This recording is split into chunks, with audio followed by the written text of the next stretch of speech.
demande de l'encourager très très fort. Takwa!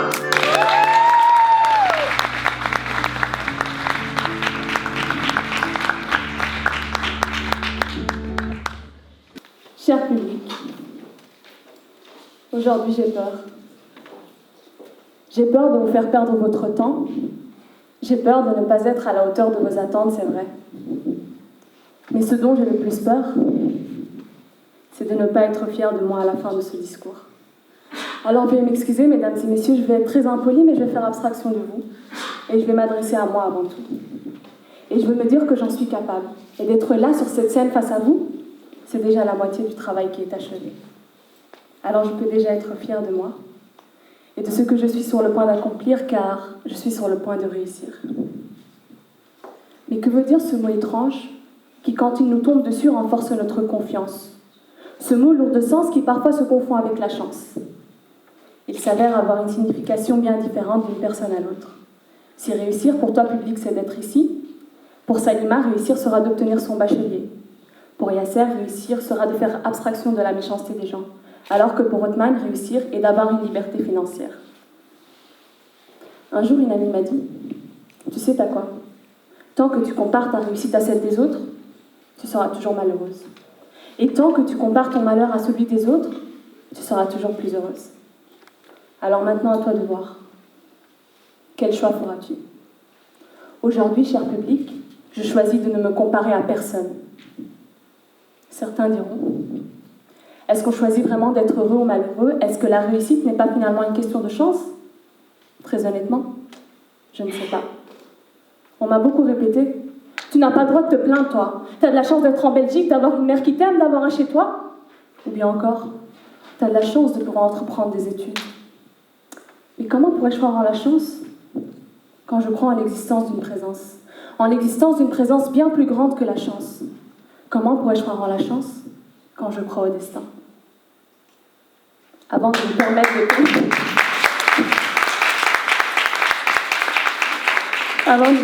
de pénétrer dans mes plus profondes pensées, ainsi que mon vécu qui m'a renforcée, je voudrais vous dire, Dieu nous aime. Que tu sois blanc ou noir, un homme ou une femme, musulman, chrétien, juif ou athée, africain, européen, Dieu nous aime. Il nous a créés et façonnés de ses propres mains. Il nous a donné la vie que nous menons maintenant. Il veut nous voir réussir. Est-ce que vous pensez que Dieu aurait fait tout cela pour nous s'il ne nous aimait pas? La preuve est que personne ne donne de son temps et de son énergie à un être qui lui importe peu. Vous pensez qu'un prof donnerait cours s'il n'aimait pas cela? Ou qu'un chanteur deviendrait chanteur s'il n'aimait pas cela? Prenons un exemple concret. C'est une histoire que j'ai envie de te raconter, mais aujourd'hui, j'ai envie de la partager avec vous. Il y a quelques années maintenant, je suis tombée malade.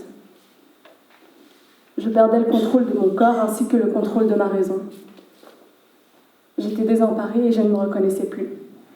J'ai été voir un bon nombre de médecins, mais rien n'y fait. La maladie était plus forte que moi. Et plus le temps passait, plus j'acceptais d'être malade et je me laissais battre. Je souffrais. Ma famille souffrait, mes amis souffraient. Je faisais souffrir tout le monde sans le vouloir. Et pourtant, je savais au fond de moi où se trouvait la clé pour guérir. Alors j'ai décidé de me tourner vers cette clé. Et cette clé, c'est Dieu. Il était là à mes côtés, il ne m'a pas abandonnée même quand je lui ai tourné le dos. Mais quand j'ai décidé d'accepter son aide, je sentais que j'étais invincible. Je n'ai pas guéri directement après avoir trouvé Dieu, pas du tout. Mais j'étais fière de moi car je n'allais plus baisser les bras et que grâce à lui, j'avais trouvé la force pour continuer à me battre. Alors j'ai réussi. J'ai réussi à vaincre mes idées noires et mon désespoir. Ma force était ma réussite. Ma force était ma réussite et ma détermination était ma réussite. Et j'ai su puiser toute cette énergie de l'amour que Dieu m'offrait et la main qu'il me tendait. Tout ça pour dire que seul, on peut réussir. Car au final, Dieu n'abandonne personne et il nous permet de réussir. Mais à deux, on réussit davantage. Et accepter Dieu, c'est se donner les moyens de réussir encore plus vite.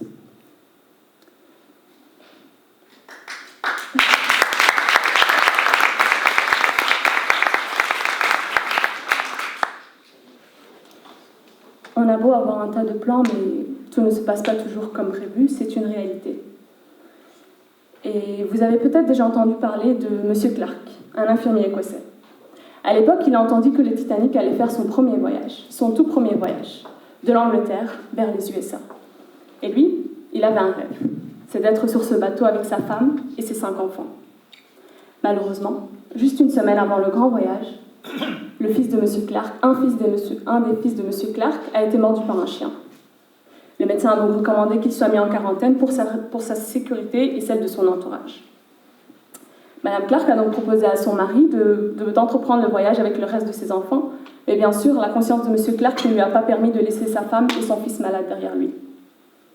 Le mercredi 10 avril 1912, pendant que le Titanic levait l'ancre depuis le port de Southampton en Angleterre, Monsieur Clark était là, debout, en train de pleurer dû à la frustration et à la tristesse. Tout cet argent avait disparu et aucun d'eux n'allait pouvoir entreprendre ce voyage. 5 jours plus tard, juste 5 jours plus tard, Monsieur Clark a appris que le Titanic a coulé après avoir heurté un iceberg. Mais où est ce chien? Il voulait absolument retrouver ce chien, il voulait l'adorer, le couvrir de fleurs, car sans ce chien, leur famille entière serait morte. Je corrigerai Monsieur Clark en disant que c'était son destin. On a beau avoir un tas de plans, mais tout ne se passe pas toujours comme prévu, c'est une réalité. On ne sait pas du tout ce qui peut arriver, ce qui est à la fois merveilleux et effrayant. Il faut donc apprendre à être plus souple sur le destin que nous réserve Dieu. Certains pourront dire, mais est-ce que les personnes qui ne réussissent pas ont-elles été oubliées par Dieu? Je vais répondre par une mise en situation. Vous êtes en voiture, vous voulez vous rendre quelque part. Et là, vous vous perdez en chemin. Mais heureusement, vous rencontrez un policier. Et il vous dit que vous avez le choix. Soit vous prenez ce chemin, mais sachez que la route est très sinueuse, soit vous prenez ce chemin-là, et vous êtes sûr d'arriver à bon port, et il propose même de vous accompagner. Suite à cet exemple, vous pouvez constater que Dieu n'a aucun lien avec les choix que nous prenons, nos mauvaises façons de faire ou encore nos échecs. Nous sommes seuls responsables de nos choix. Je ne nierai pas le fait qu'il y a des choses qui nous échappent, comme la maladie ou la mort. Ce sont ces choses-là que Dieu a décidées pour nous. Mais les choses telles que la réussite ne dépendent que de nous et nous reviennent entièrement. Certains pourraient aller plus loin et dire « Mais si tu dis que tout est question de destin, pourquoi faire l'effort pour une chose qui me reviendrait sans effort ?» De ce fait, vous rejoindrez sans doute l'idée de Stephen Hawking quand il dit que « J'ai remarqué que même les gens qui affirment que tout est prédestiné et que nous ne pouvons rien y changer, regardent avant de traverser la rue. » En réponse à Stephen, que tout soit prédestiné ne veut pas dire que nous ne possédons pas la liberté de choisir, bien au contraire. Certes, avant notre naissance, Dieu savait parfaitement les décisions que nous prendrions, mais il n'a pas choisi à notre place. Il nous a donné ce que les animaux n'ont pas, le libre arbitre. Alors, comme je l'ai dit, nous sommes seuls responsables de nos choix, nous sommes seuls responsables de nos désirs et de nos rêves. Le combat le plus dur est celui qu'on mène avec soi-même. Alors je te dis à toi, assis dans cette salle, si tu veux réussir, lève-toi et bats-toi pour tes désirs les plus chers. Sois le lion de la rébellion, sois le maître de ton être. Fais-toi des plans d'action pour que tes rêves deviennent réalité et que ta motivation soit plus qu'un simple dicton. Lève-toi le matin pour atteindre tes proies dans le but unique de créer de la joie. Tu n'as pas besoin d'être président ou footballeur pour avoir du succès. Avoir du succès, c'est te rendre heureux, peu importe le chemin que tu suis.